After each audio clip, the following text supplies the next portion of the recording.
right. Hello, manlets. So today we have an exciting talk for you. We're going to talk about something we've never talked about before, Solana. And I have some spicy questions for Toly, but I thought we'd maybe start a little serious first and end on a lighter note. So my first question, Toly, is going to be, when are you shaving your head? Thought about it, like I have 3 kids now, and with every kid I have less and less hair on my head. So it's inevitable. Maybe next Breakpoint I'll have a nice shiny head. All right, you heard it here first. It's not Any financial dads out advice. there, you know what I'm talking about. Okay, well, so one thing that I think impresses everybody about you is you've helped build one of the best blockchains in existence, the best blockchain in existence, and you're still kind of in the trenches every single day. You've basically already kind of made it, but you're still here kind of every day reply guying like the most obscure accounts on Twitter and dinosaurs and stuff like that. What's driving you still? Why are you still here? That's a good question. I don't know. I think like a lot of founders or entrepreneurs or, you know, like you kind of have that like demon in you to go do stuff. That dog. That dog, you can't sit still. It's a curse, right? Because you're like, you cannot be happy in the moment. And that's probably what I struggle with the most. It's easy to work, easy to look at and like find problems and then go put your energy in fixing them. And it's much harder to, you know, have that presence and be happy. That's I think, you know, the hard part of like the entrepreneurial human existence. But it's rewarding. Like it's awesome to see the founders, the builders, everyone that's pushing the network forward, and like I don't know what else I'd be doing. It's like I want to have this idea of this like science fiction world computer where state and information is synchronized at the speed of light come to fruition, and I want to accelerate that as fast as I can. Yeah, so I want to actually talk about that a bit later, but you're actually not standing still or sitting still. You're actually building award-winning phones. Solana Mobile last year did win the best phone of the, or worst phone of the year award by Marquise Brownlee, I think. And you were like, nope, you know what, we're just going to build another one. And I think you made an announcement 2 days ago, maybe, with the new Seeker phone. Can you talk a bit about why this one's different, what you're excited about with the new phone? Yeah, so as folks know, I spent most of my career at Qualcomm. I was one of the early kernel engineers in this mobile platform called Brew. This is the first flip phones with just trying to get developers to go build something, anything on mobile platforms. So I was there before we had Android, before we had browsing, and then when the iPhone came out, it was this big revolutionary moment. I was one of the early folks trying to boot up Android and get that going to get like a reasonable competitor out to the iPhone. Mobile is one of those things that is, I think, the epitome of that personal computer of the 80s, that dream of having the tricorder in Star Trek. It is the most important device. And I think somebody needs to push a crypto version of it because unfortunately, even though we got Linux on the Linux One, right? There's more Android devices out there than Windows devices and probably iPhone devices too. It is a very closed ecosystem. Google kind of sets the standards and censors applications and decides what is okay and what is not. They also charge a massive fee, 20% on Google and 30% on Apple. And it's when people talk about crypto disrupting stuff, and they think, oh, we're going to disrupt Visa. Visa's revenue on top of their gross payment volume is like 10 basis points. That is a sliver of a sliver. And like Apple and Google is 30%. That's 3,000 basis points. That is such a massive difference and such a huge opportunity to disrupt that it feels like somebody should be doing it, and I happen to have the skill set, and it felt like we could go and try and make it work. and we shipped a device, and we got Marquise to review it. So we got to notice. The second we were one? noticed, huh? You got him to review the second one? Just the first one. First. I mean, that was a surprise to me that he even took a look at it. Okay. And even though he gave us a Bust of the Year award, so it was a bad device, right? Like, you can think of it, oh man, the Saga was not the best phone out there. It still sold out, which if you're a startup founder, that is actually a very, very positive signal. When you build a product as a startup founder, you have to take shortcuts. You have to build it as fast as you can to prove out a thesis.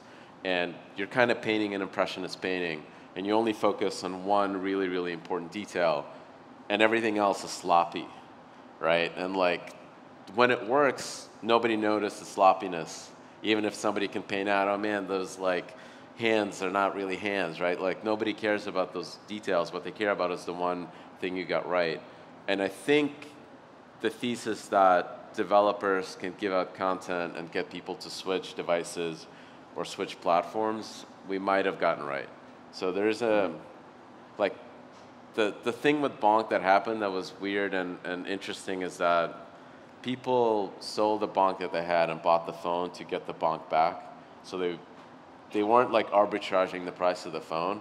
They just saw an opportunity to take this digital assets, that NFTs and all this other stuff that are part of these ecosystems. It's really no different than like Fortnite skins or anything else that people attribute value to in the digital world. Mm-hmm. They just happen to be tradable.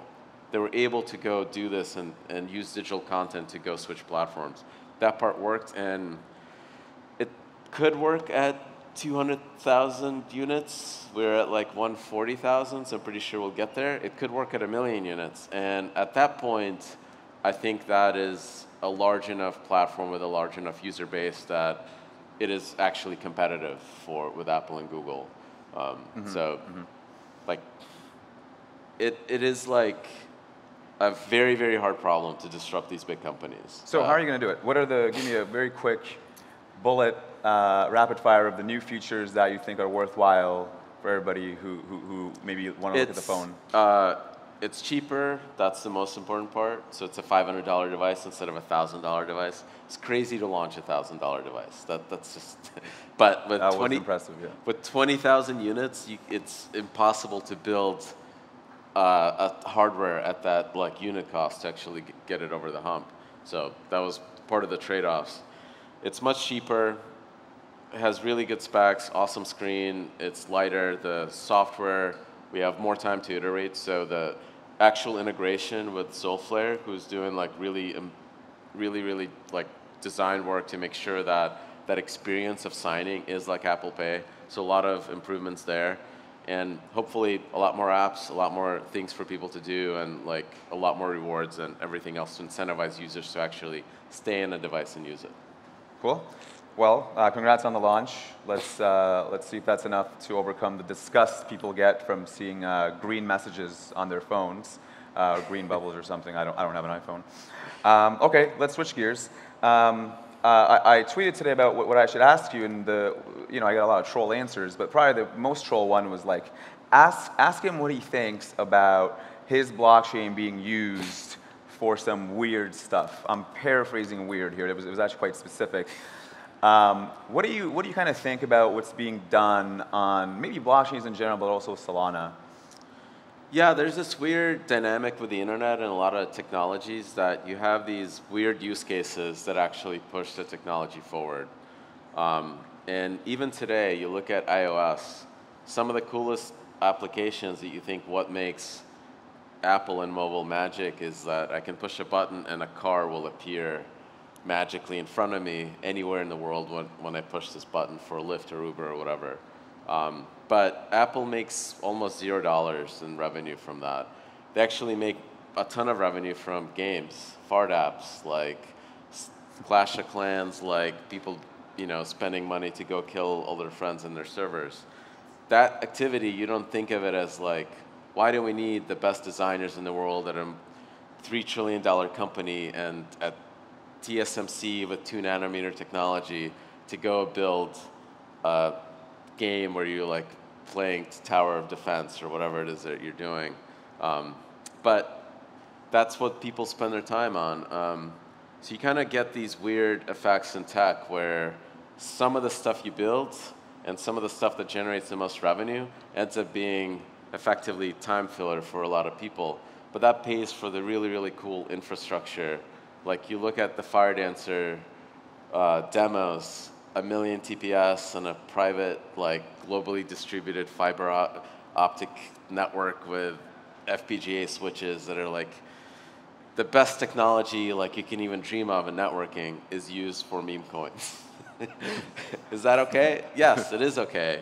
It's okay for that stuff to pay for the stack, so then you could have a global payment system that is no fees, that is frictional, that is global and truly borderless, and like makes the rest of commerce move much, much faster and cheaper. So to me, it's a sign that like I think we are living in a really, really blessed timeline where people can spend their money and time on playing games while we can build all this technology to improve commerce and make sure we live in a world of abundance. Mm-hmm. For everybody who didn't, I'm guessing everybody watched the Kevin Bowers talk, but Toly just mentioned something that I think probably most people didn't understand because Kevin Bowers is super intimidating. But the Fire Dancer team, and correct me if I'm wrong, did 1 million TPS on a network of 100 nodes. Correct. Which is pretty insane, right? Yep. And so, what globally distributed, so these are nodes all over the world. Yeah, all over the world, so with like network jitter and all this. And so maybe that brings me to the next question, which is, you always talked about, you know, blockchain, or NASDAQ at blockchain, no, blockchain at NASDAQ speeds. See, it's very confusing, get rid of it. And the global state machine, and it's what drives you and stuff. And so one of my critiques to that has been like, why do you think people care that it's a global state machine? Like, is that actually the thing that people have a use for, or do you just think it's cool and you want to like, you know, build it? So like, what does that actually mean, and why do you think it's important? The kind of time is money, right, is the most apparent in trading and finance and execution.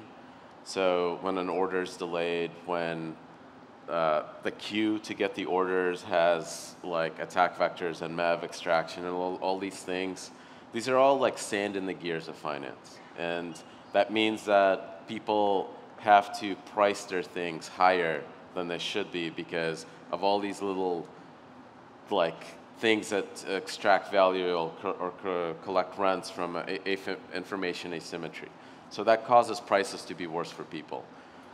And that exists with any kind of system that introduces delays or settlement risk or anything else. So if you want to think about how do we disrupt, like what is the final stage of all of finance? In my view, it is a single giant global state machine that is moving as fast as speed of light as physics allow, that is atomic and permissionless and global. And there's no, the cool thing is that this can be built on hardware that is available to anyone in the world with open source software by volunteers effectively kind of running these boxes and stuff. And that's a very, very disruptive idea. In my mind, it is as disruptive as Linux was in the 90s, where you had these proprietary commercial operating systems that were very expensive to build, that took 100,000 engineers at Microsoft, and these hobbyists were like, you know what, we can do better by just sharing code freely amongst each other on the weekends. And they won. And I think the reason that crypto will win is because it can build a better product. It can be a very, very fast giant atomic state machine that allows anyone to participate at the speed of light. And that's going to result in better pricing for people.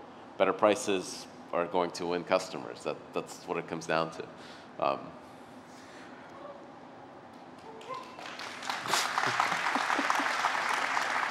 What's the biggest misconception about Solana? I don't know. I mean, I've been replying to all of these for so long. Why do you do that? Why do you go on Twitter? I never go on Twitter. It sucks.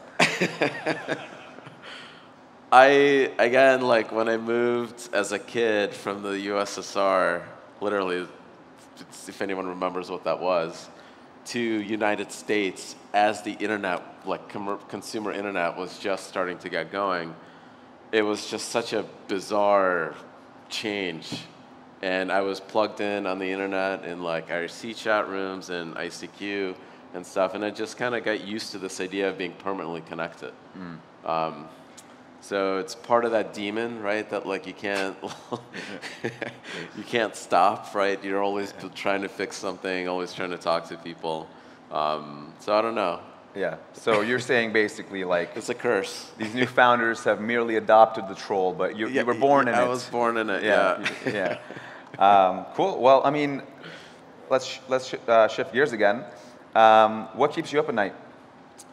The scariest thing in these systems is that they're built by people, and people write bugs, and sometimes, you know, those bugs can be catastrophic. So that's been like the most frightening thing about working in this space, is that, you know, smart contract hacks, but these could happen at the L1 infra itself, and that's the scariest thing. And this is why Firedancer has been such a big focus in the ecosystem. It's just having a second implementation of the same protocol, regardless of the TPS and all this stuff. It's awesome that we were able to give them two goals. One is rebuild it, but also show us how we suck at software and make it faster. They are able to accomplish both of those. But the most important part there isn't the performance. It's literally that it's built by different people. So the probability of the same bug occurring in both implementations is very, very unlikely. And the third client is much, much easier when you have two. So that's the scariest part. That's what keeps me up at night. But we're getting very close to that being kind of done and an issue behind us. And as soon as Firedancer is on mainnet to a level where more than 33% of the network is either running Firedancer or both clients, in my view, that's not beta anymore. I will take the beta tag off the Explorer that runs that Labs runs. That name is so troll.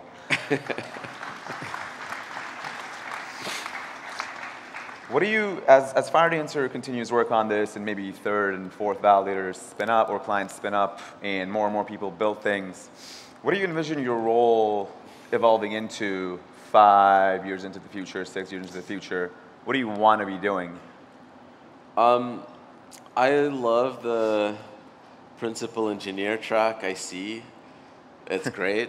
Like, I love talking to the super smart folks at Anza at Firedancer with like a proposal, like a sync execution, and forcing them to go look at it. I have I'm privileged that they will listen to me, they will hear me out, and they won't listen to me and do exactly what I said. They will fight back, and we end up with a better result, better design. So, I mean, if I could be doing that 10, 20 years from now, I'm blessed. Like, it means like I got very lucky, and Solana keeps improving, and there's more design work, and I get to do the stuff that brought me into engineering in the first place. Cool. Yeah, shout out to Trent for taking away Toly's GitHub privileges. One thing I also want to ask is you're super into startups and kind of the founder mentality, or having the demon or dog in you. A lot of people look up to you. Obviously, we were just outside, and everybody wants to take a picture with you and whatnot. What would you like to see more from the Solana ecosystem? What are some words of encouragement that you'd offer them? Go build weird stuff. Like, I think, like as soon as I landed in the U.S., right, as a kid, parents got me a computer. It was a Pentium 75. I was trying to figure out Linux and really got into computers and was a nerd and loved software, and the movie Hackers is still burned into my brain. And the idea and the dream of Silicon Valley, where you can start with an idea and go build it in your garage, was really, really exciting. And I think that idea is now global, and crypto and the finance that crypto creates that's global and borderless has really demonstrated that you don't need Silicon Valley, you don't even need Wall Street. Everything can happen on the internet in our own little kind of our own world, and it's awesome. And you just need founders that are working on weird stuff on the weekend, and some of it will pop. That some of it will actually take off and become really valuable and improve people's lives. So just go build stuff. like the worst thing you can do is nothing. Like it's a lot of advice and a lot of startup advice in Paul Graham's notes and Silicon Valley books, and a startup or the founder needs to, is like a shark. They need to be swimming. They need to be trying things. Even if you build the wrong thing, it's a learning process, and the iteration of trying to get product market fit and get users and understanding them, it's all part of the learning process. So just go build stuff. Don't worry about it. Don't worry about failure. Just go do it. Cool. Final question. I'm not sure if you've ever been asked this. You are famous for having 2 coffees and a beer. What was the beer? It was a Kolsch. A Kolsch, I don't remember the brand. It was a Kolsch. Okay. Well, I was in San Diego for about a decade, and it was like IPAs everywhere, and after, you just get sick of IPAs at some point. I don't know. Yeah. And I switched to the cleanest, crispest beer you can get. At that time, was a Kolsch. Yeah. So if you guys want to come up with any new breakthroughs, two cappuccinos and a Kolsch, and cappuccino specifically. Yeah. Okay. Cool. Well, that's all the time we got. Please give a huge round of applause to the legend Anatoly.